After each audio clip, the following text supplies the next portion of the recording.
Good afternoon. My name is Adam Olson. I'm the MLA for Saanich North and the Islands, and we are broadcasting this afternoon from the constituency office here in beautiful Sydney.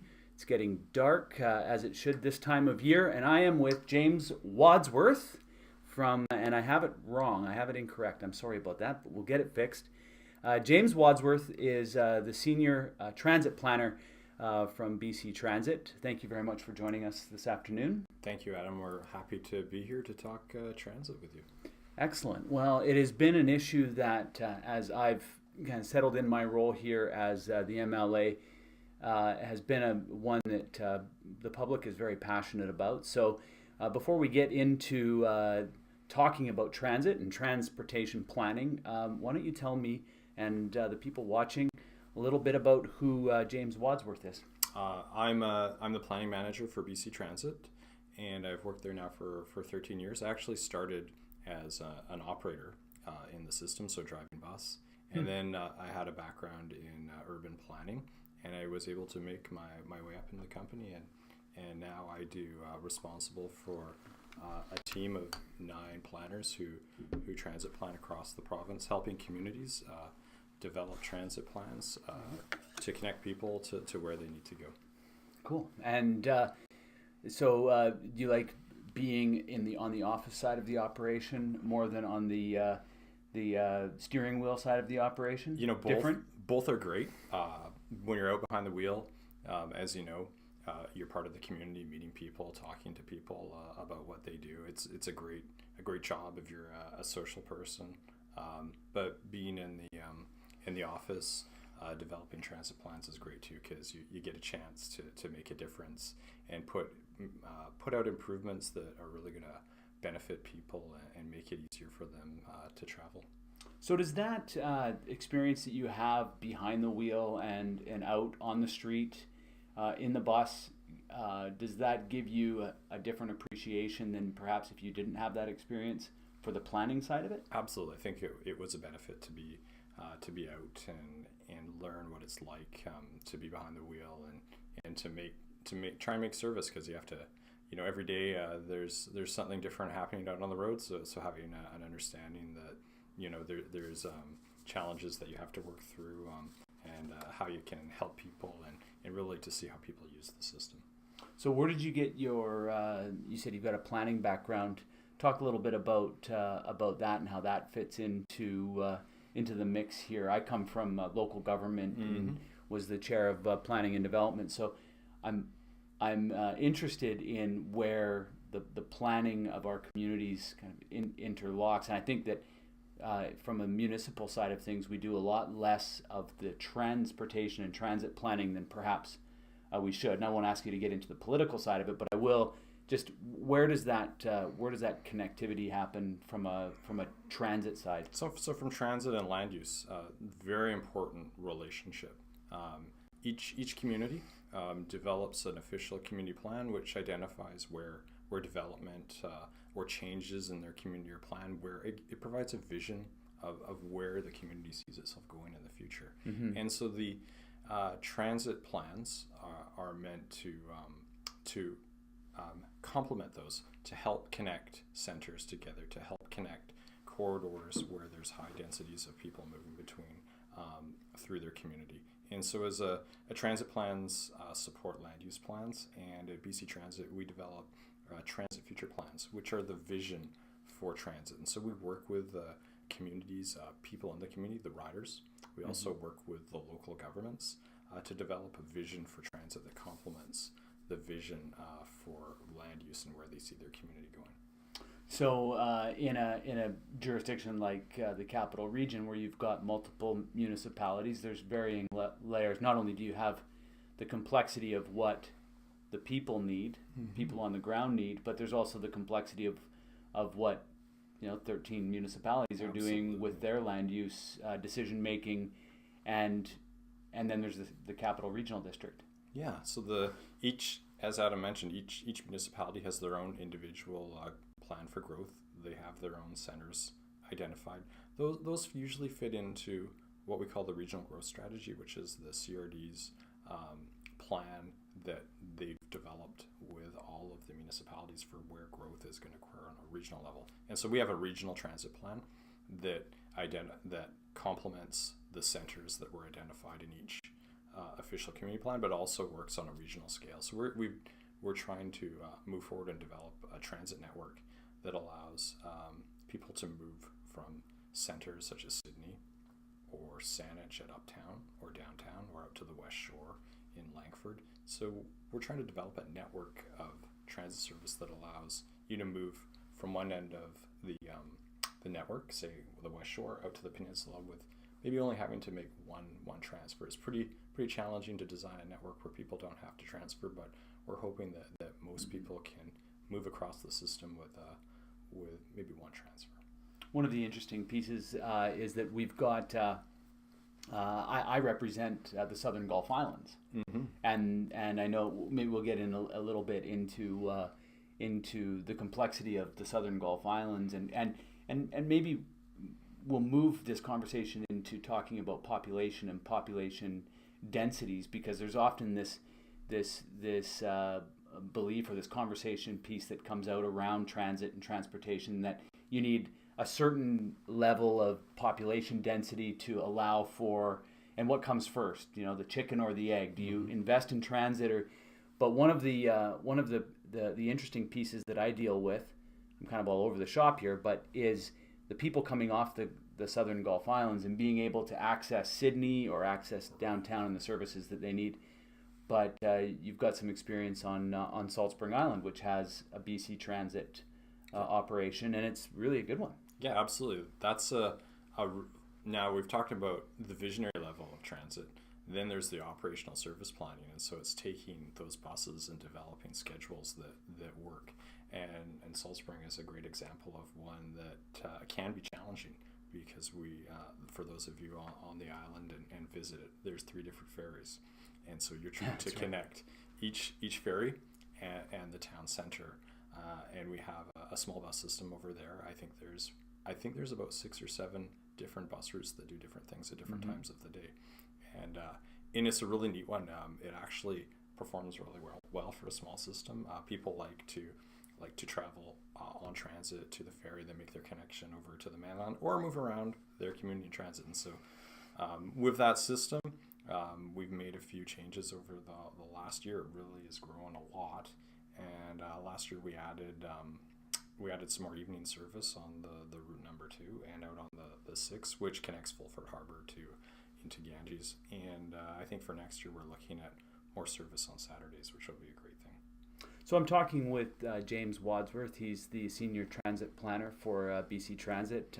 Wonderful to have you in our makeshift studio this afternoon, talking about transportation on the Saanich Peninsula and the Southern Gulf Islands. Certainly an issue that my constituents and the constituents in Central Saanich, I heard it most clearly from the discussion that was happening at the local government elections in Central Saanich, but it's certainly North Saanich as well, areas out on near Ardmore and Land's End Road, and the service levels there, the businesses there.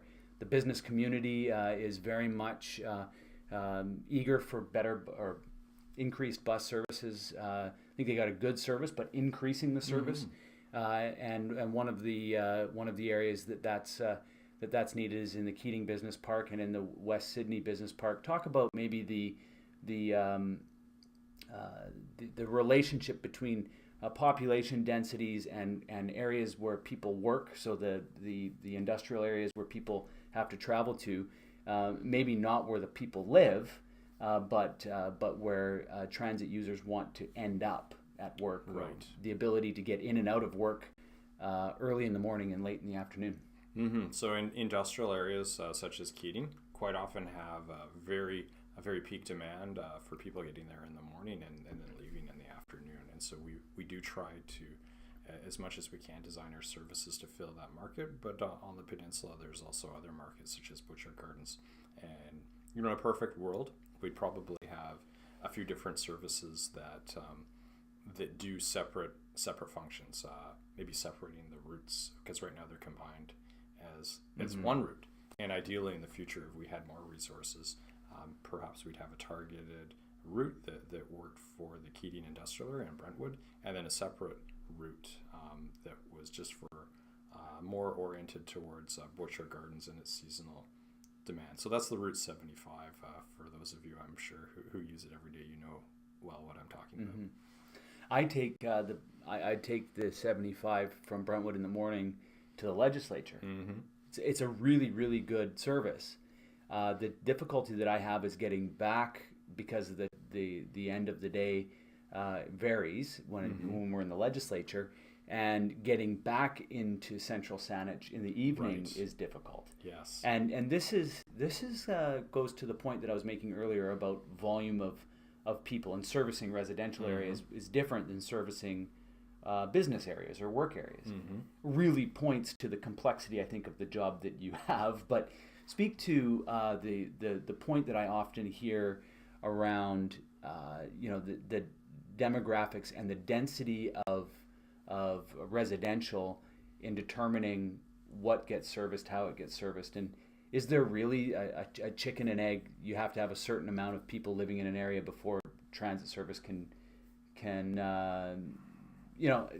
speak to that relationship. Yes. Now, a rule of thumb, if you were to look in a textbook, it would tell you that if you a basic service could go in where you have 1,000 people per square kilometer, and taking that down and spreading that out over, perhaps condensing it to 15 acres to have a viable service.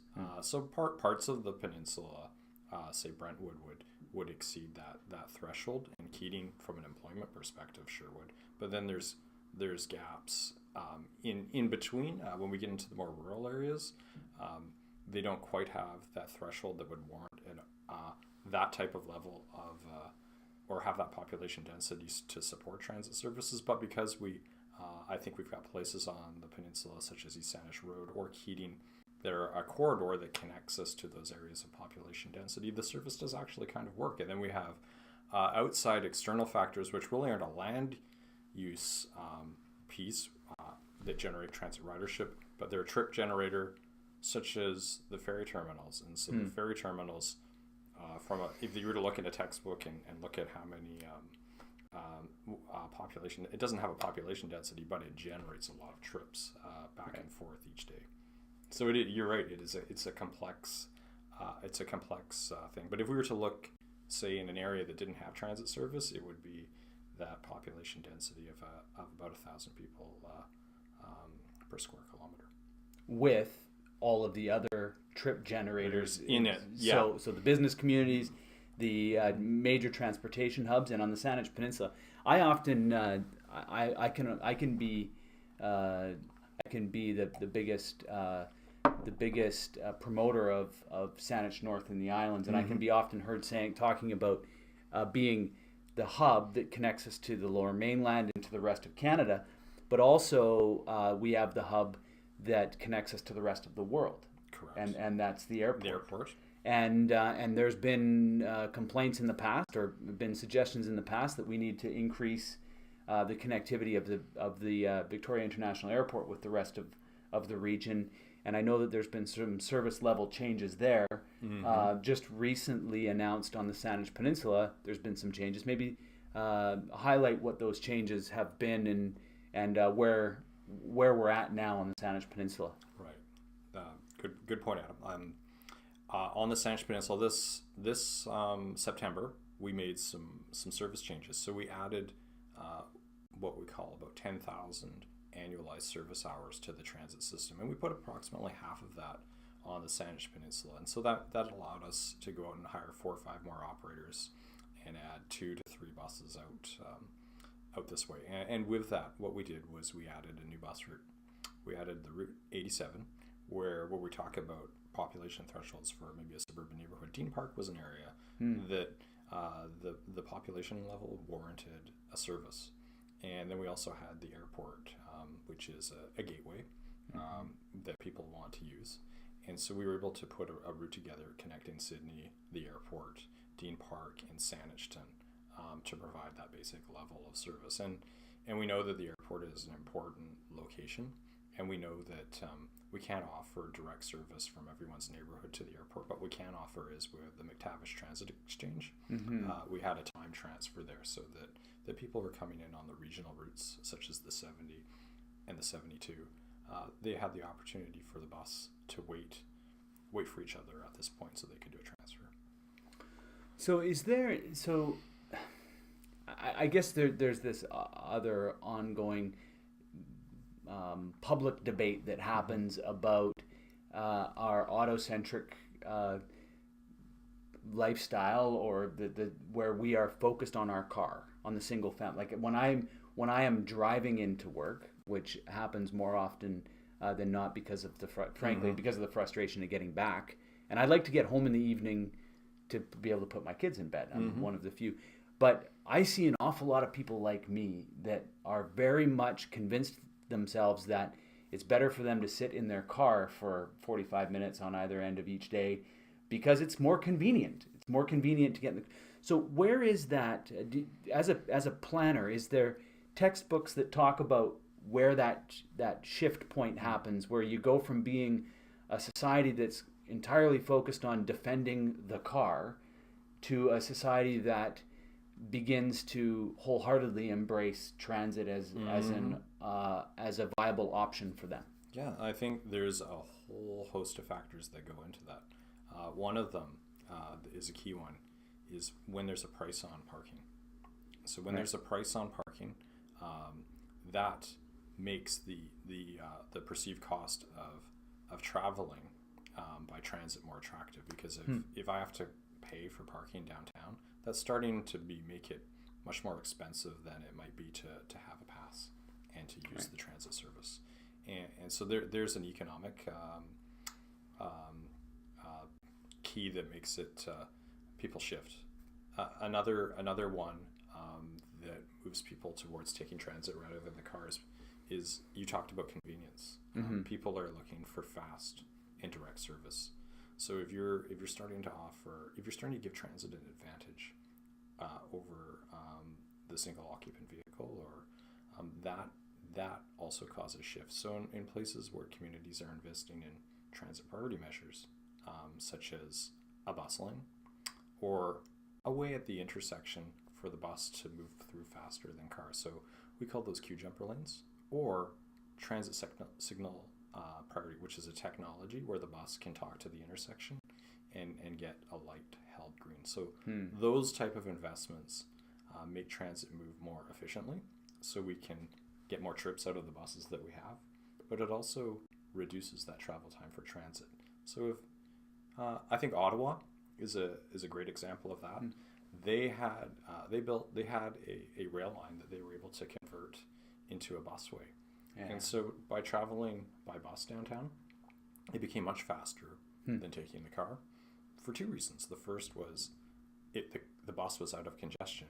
But, a lot of times we take for granted that when we go downtown and we're circling around the block 3 or 4 times looking for somewhere to park, the perfect place to park, and then having to walk, it's much more convenient. We can drop you off almost at the front door. Well, so one of the things that I miss, so when I take the bus, I get the opportunity to sit and do 45 minutes of email, right? And this is an opportunity where I can sit and have a driver take me to where I need to be, to where I need to go, and I can work along the way, and I can be far more productive than I can, because I can't be doing 45 minutes of email from the driver's seat of my car. Well, I could, but it would be very, very dangerous and not legal. So I don't.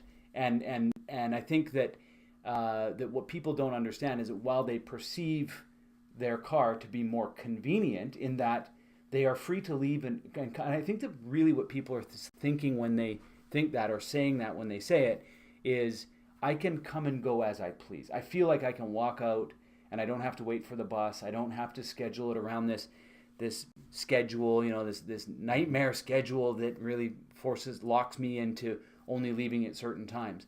And so we sacrifice so much else in order to have the belief that we're free at these 2 times during the day. And so it's interesting because when I did take the times that I did take the bus, I found that actually what it did was it opened my morning up. The time when I would normally sit and do emails while my kids were eating their breakfast, I was sitting at the table with them, engaging with them, because I could do and get caught up on the email on the bus. So it really comes down to our willingness and our willingness to be able to shift our lives around and our perceptions, which we've really, especially in North America, we've really formulated life around the car. Absolutely. I think you're onto something with what you're saying there. I think as you're actually onto one of the slogans that the BC Transit has right now, which is text and drive. And we're asking, hey, come on board and text and leave the driving to us. Perfect. Well, that's really good, because actually there's this whole narrative of how dangerous it is to text and drive. Yep. And everybody, so it's not even a narrative, it's just absolutely a reality. So, all right. You are watching the Public Circle Live. My name is Adam Olson. I'm the MLA for Saanich North and the Islands, where I'm here with James Wadsworth. He's the senior transit planner for BC Transit.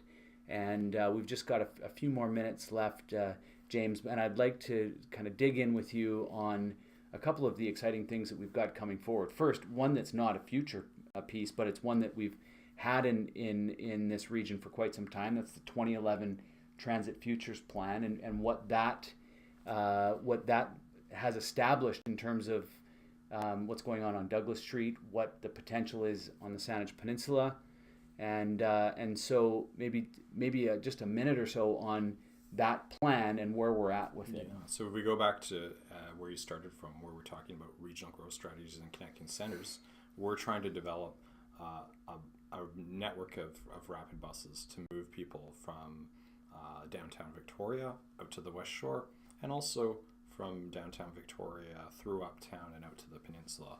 And the progress to date has been developing the bus lanes on Douglas Street. Those are open in the Victoria portion now, and the Ministry of Transportation is building a northbound bus lane from about Mayfair Mall, and it will go all the way out to where they're building the new interchange, which will also include bus on shoulder lanes. We've been out working with the City of Colwood and the Town of View Royal and looking at transit priority measures for the Island Highway, which includes some bus lanes but some queue jumper lanes. And we're quite hopeful that in the future we have the service levels on the peninsula and the double deckers, but we sure like to see more investments like at Sayward, where we have a queue jumper lane at the intersections. Is a great place to start to help get people moving out here. So we would really love to see, and one of the things that I've been really advocating with the provincial government at the political level, which we'll leave to me to do. We'll talk about the transit planning with you, but at a political level, I've really been pushing to get the rapid bus on the Pat Bay Highway, connecting Swartz Bay with maybe uptown and then the rest of the region, which has been the plan and is the plan. Talk about just the vision that perhaps we could see, or the plan that we could see on the Pat Bay Highway. What does that look like for people, and how does that get serviced then? Like, how do I get from that route to maybe Brentwood Bay or Dean Park or out to West Saanich Road? For sure. I think you can start to see some of that coming together, where there's the queue jumper lane we mentioned at Sayward. We have a transit exchange at Royal Oak, which is right adjacent to the highway.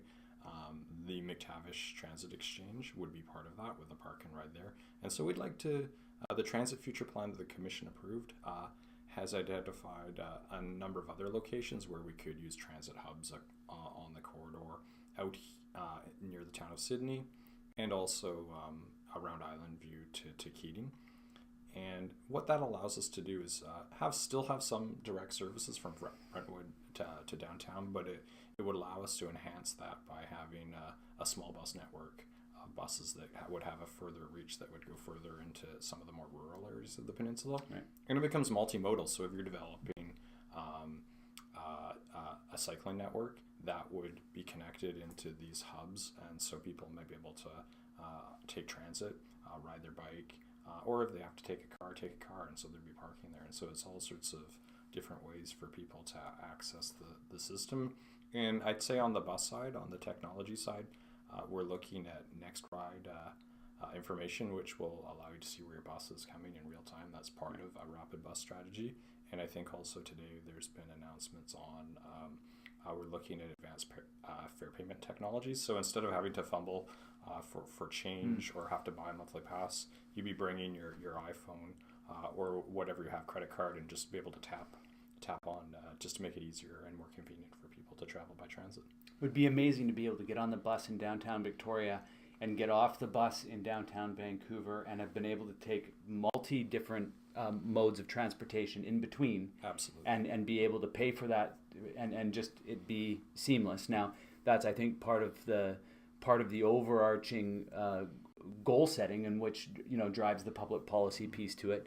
In terms of repurposing or utilizing the space that we have on the Pat Bay Highway, you talked about queue jumper lanes.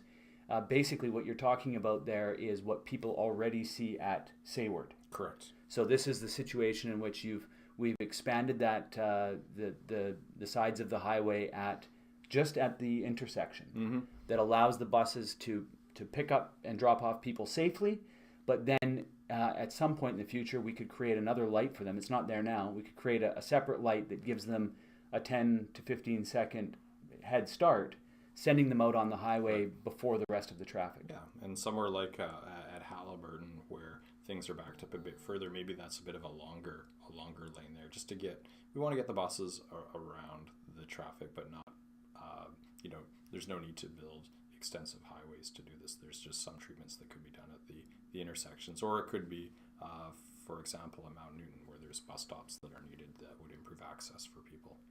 Right. So we've just got about a minute and a half left, and one of the things that I'd like to cover is maybe what we see. We've talked quite a bit about what's in the future, but maybe just to wrap up, what kind of things do we have right around the corner here that we haven't touched on, or is there anything that we've left unsaid here that you'd like to wrap up with? I think right around the corner, we're looking at another expansion that could be scheduled for September 2019, subject to the Transit Commission's approval. And we're starting to develop service plans for where do we need to put those resources. And so we'll be having those discussions with the Commission. Priorities, I think, out on the Saanich Peninsula include the buses are getting crowded now, so looking at adding some more service to the major routes like the 75 and the 70 and 72, and also giving consideration to looking at late night service. So there's a lot of need out there, but we're going to have to work with the Transit Commission to determine what are the top priorities for this year and what do we want to try and capture in year 2 and 3. Thanks a lot for joining me this afternoon, James. It's a Friday afternoon, and to come out here and hang out in the office, that's wonderful for you to be able to be here and to talk with our constituency out here on the Saanich Peninsula about some of the exciting things that we have in our future, and for me to be able to reiterate, and I know that BC Transit knows this, and the message that I continue to bring to the provincial government is that transit continues to be, and transportation continues to be a huge issue here on the Saanich Peninsula, and one which the business community, the residential community, the residents, and basically all of the service providers out here would like to see a much more enhanced service, and it's one that we're working on. So this I've been hanging out with James Wadsworth. He's the senior transit planner for BC Transit this afternoon. Thank you for watching this episode of the Public Circle Live. I'll be back again next week at 4:30 on Friday afternoon. I hope you'll join us. So until then, as I always say, Haekwa. Thank you.